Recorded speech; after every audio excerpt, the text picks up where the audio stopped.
Welcome to my channel.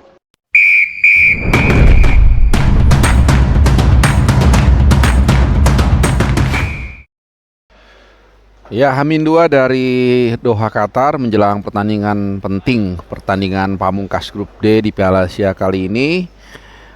Masih juga tentunya terus mengikuti perkembangan update dan juga tim nasional Indonesia tentunya ya. Ya, tentunya di latihan yang dilangsungkan hari ini hari Senin tanggal 22 Januari.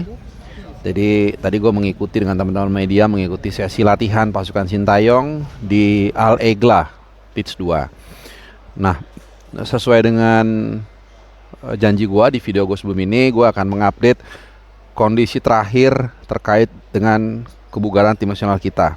Karena kemarin gue temanya feature, jadi kali ini gue akan mulai kembali mengupdate situasi di dalam tubuh tim nasional Indonesia.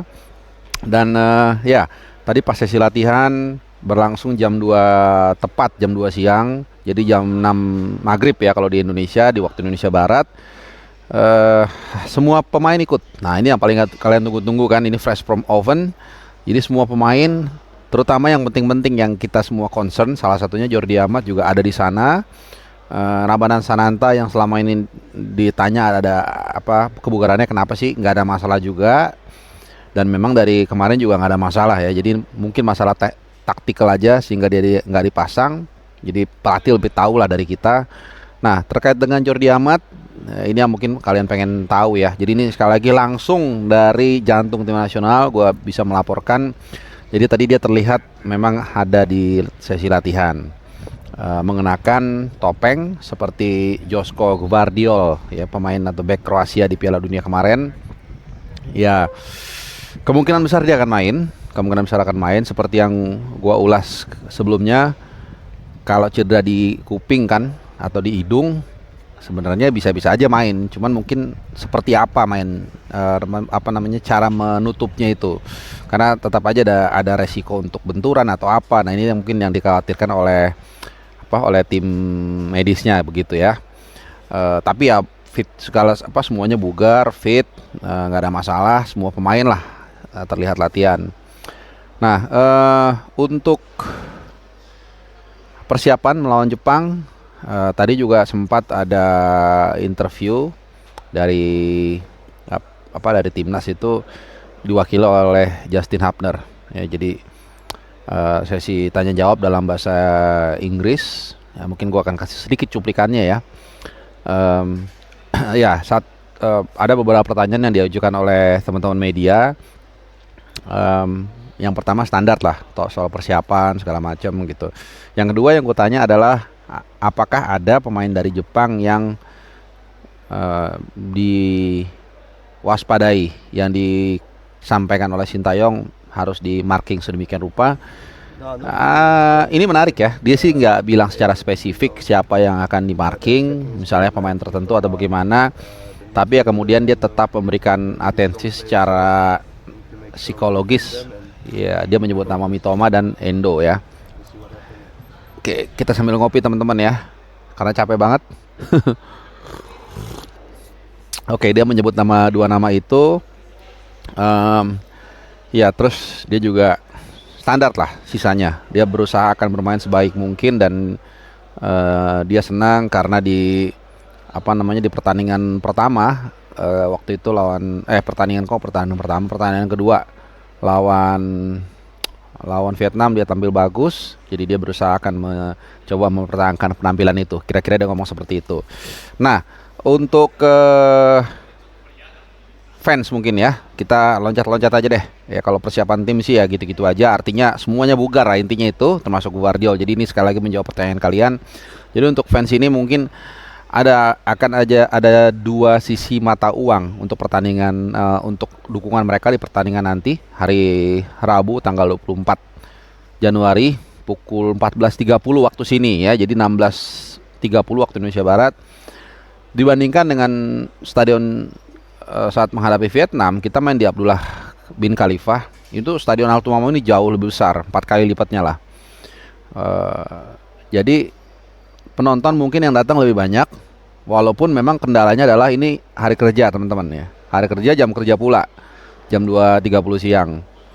Nah, cuman kapasitas atau alokasi tiket tentunya lebih besar. Jadi ya mudah-mudahan kita berharap tetap yang datang ke ke stadion ke Altumama nanti juga lebih banyak. Walaupun sebenarnya ada dua sisi mata uang ya teman-teman. Karena stadion ini besar, jadi jarak dengan antara penonton dengan pemain itu jadi lebih jauh. Jadi suara dukungan yang memang menurut Hapner sendiri membantu waktu mereka main di Abdullah bin Khalifa ini mungkin agak sedikit berkurang, mungkin ya. Tapi sekali lagi tergantung dari banyak atau sedikitnya fans Indonesia yang datang nanti. Nah, kembali tadi si Hapner juga mengatakan atau pemain rata-rata mengatakan mereka sangat senang main di Abdullah bin Khalifa karena dukungan sorak-sorai penonton itu bisa mereka rasakan ke telinga mereka.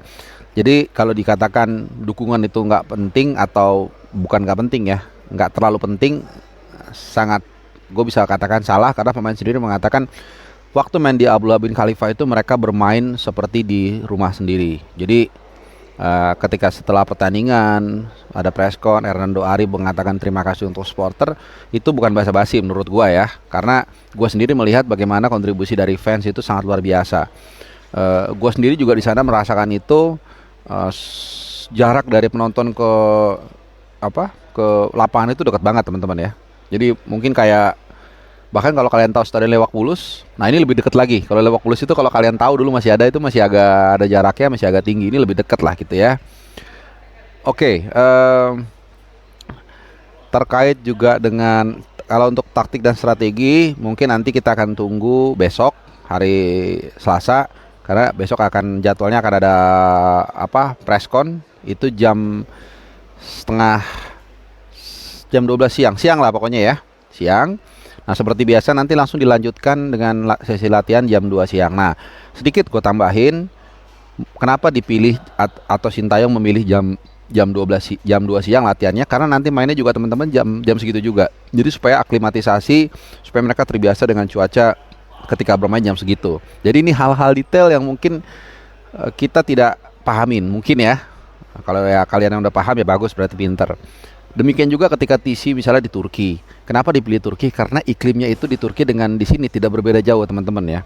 Jadi bulan-bulan seperti ini nih di Turki itu dingin, di sini juga dingin. Jadi mereka mau menyamakan lah intinya suasana ketika mereka bertarung saat ini gitu. Jadi bahkan detail jamnya pun ketika nanti latihan juga dipilih sama ketika nanti ingin main gitu, sama-sama siang gitu. Jadi karena di sini kalau siang lumayan panas juga ya. Kemarin ketika kita datang itu terik. Jadi mungkin seperti di Bogor ya. Mungkin. Jadi anginnya lumayan menusuk tapi mataharinya terik. Nah, jadi dalam beberapa hari ke depan kalau gue lihat prediksi cuaca atau weather forecast juga kurang lebih seperti itu. Jadi ini hal-hal kecil yang sangat penting yang diperhatikan oleh Sintayong, yang mungkin kita kadang-kadang ketika menilai sesuatu ya boleh-boleh aja kritik ya, cuma nggak gampangin. Allah kenapa sih ini bukan apa ini? Tapi mereka sebenarnya udah mikirin itu dengan detail ya. Nah, terkait dengan preskon besok, tadi gue sempat ngomong juga langsung dengan nggak usah gue sebutin lah orangnya lah, salah satu orang dari timnas lah. Memang sampai dengan gue rekam jam 4.18 sore waktu Qatar ya, jadi jam 8 malam waktu Indonesia. Itu Sintayong belum memutuskan dengan siapa dia akan melakukan preskon. Ini penting ya sebenarnya teman-teman ya, karena ada kita bicara psikologis di sini. Jadi pasti dia memilih pemain untuk menemani dia itu, pertama dia pasti merasa nyaman, kemudian dianggap orang ini bisa berbicara, dan ketiga mewakili tim ini gitu. Dan kemarin kan saat sebelum pertandingan ya, preskon H-1 itu kan Jordi Amat ya kan. Kalau yang pertama itu Asnawi, ya mungkin dia ingin memberikan simbolisasi bahwa yang pertama itu harus kapten. Ya, ini sama nih, hal-hal detail ini juga perhatiin. Yang kedua mungkin dia menganggap ya peran dari Jordi Amat sangat dibutuhkan menghadapi Vietnam, dan dia ingin memberikan kepercayaan diri kepada dia, dan ya mungkin ya ini gue hanya berasumsi dan itu berhasil. Nah yang ketiga gue nggak tahu, kalau gue jujur sih gue berharap Pratama Arhan. Gue nggak tahu ya, tapi ini gue berharap. Kenapa? Karena dia kan main ya tahu lah apa namanya eh, atmosfer sepak bola di Jepang ya, karena kita tahu yang bersangkutan ini kan eh, pernah merasakan bermain bersama Tokyo Verdy ya, walaupun di sana dia tidak terlalu banyak minute play, jadi banyak mungkin yang bisa kita korek. Nah terakhir ada yang menarik teman-teman sebelum gue tutup ya, jadi gue hari ini akan bikin 2 video, ini satu lagi gue akan update perkembangan yang lain lagi, jadi jangan sampai apa namanya nggak lo ikutin ya. Jadi gue sempat diinterview oleh media Jepang, dan ternyata mereka salah satu yang mereka apa ya, yang salah satu mereka pantau itu adalah Marcelo Ferdinand. Pertanyaannya soal Marcelo Ferdinand. Ya sebenarnya kalau gue mau jawab apapun kan dia juga bisa lihat sendiri ya. Ya gue bilang memang dia salah satu ya pemain yang bagus lah di Indonesia, kira-kira seperti itu. Ya kita nggak tahu, yang pasti apapun itu kita harus siap dengan segala situasi. Dan gue berharap pastinya udah pasti ya, kita semua berharap Indonesia bisa minimal nggak kalah seri ya. Kalau menang ya ya seri aja lah cukup ya. Prediksi gue seri sih ya, dan apa namanya, walaupun kalah pun kita masih bisa lolos ya. Oh ya, nanti untuk setelah ini video ini gue juga akan bikin hitung-hitungan terkait dengan skenario Indonesia bisa lolos seperti apa. Untuk saat ini mungkin ini dulu, semoga bisa memenuhi kehausan kalian akan informasi tim nasional. Ciao.